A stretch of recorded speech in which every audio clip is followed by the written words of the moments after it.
you don't have to imagine it because the man who did it is here. Tom Thurman was the deputy DA who sent Perry March to prison, and he's live with me now.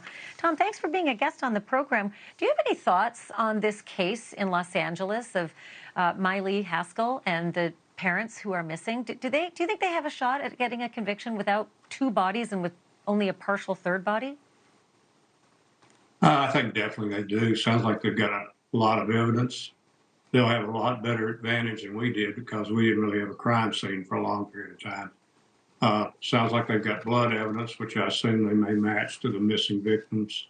The fact that they know that the wife was killed right there in the same area and dumped, I think it'll be, I think, a fairly easy case to prove, even if they don't find the bodies. But it sounds like these workers that moved the body parts supposedly should be able to lead the police to those, and they should find them, I would think, even if they're in a landfill somewhere.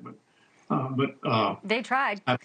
They tried, but they couldn't get to wherever those trash bags were taken. It was too late, and so they've said it's like a needle in a haystack now to try to find these parts. But there's a big difference between today's prosecutions and your prosecution of Perry March. We didn't have near the number of street cameras and cell phone cameras and video that's basically tracing our every step that we do today. Do you think that's going to be a huge help? Because they've said they've mapped him out to moving around a huge part of the city all around the time that these three people disappeared.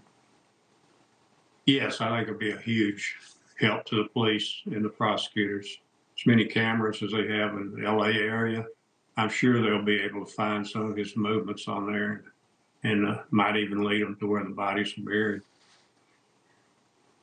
Yeah, you did a fantastic job with the Perry March case. I only have 20 seconds left, but I do have to ask you this. The March children were very young, but one of them, as I recall from the case, said Daddy wrapped Mommy up in the carpet. And so that became a critical piece of evidence. From what I understand, the children belonging to the Haskells were young as well. Do you think it's a possibility that they'll be brought into this case with any of the recollections they can mutter, even if they're just little kids? It depends on the age. Sammy was 5 at the time.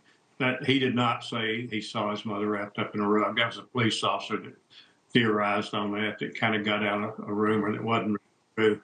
But Sammy played an integral part in the case because of the statements he made at school the next day about he didn't see his mother.